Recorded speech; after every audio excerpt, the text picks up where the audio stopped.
जी बोलिए हमीदा खाला। कहीं तुम सो तो नहीं रही थी? बहुत देर से उठी हुई हूँ मैं। सब ठीक तो है ना खाला?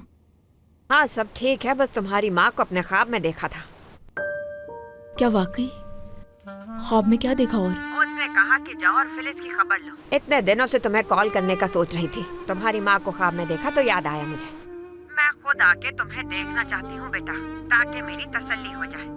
तुम्हारे रिश्तेदारों से मिलना चाहती हूँ, पता नहीं किस हाल में रखा है उन्होंने तुम्हें।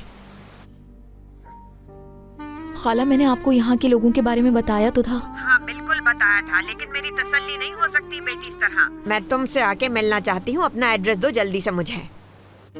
ठीक है खाला, आप लिखे पता। हाँ अच्छा। हाँ देखा है।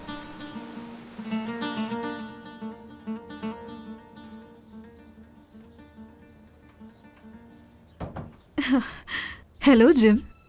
Good morning Tuba. Good morning. क्या हम कुछ देर के लिए मिल सकते हैं? हाँ क्यों नहीं, सब खैरियत है? मैं अपनी नानी से मिलना चाहती हूँ, शायद मुझे उनसे बात करने का मौका मिल जाए। ठीक है, कोई मसले वाली बात नहीं है। मैं थोड़ी देर में फ्री होके तुम्हें कॉल करके बताता हूँ। हाँ ठीक है, शुक्रिया। कोई बात नहीं, मिलते हैं।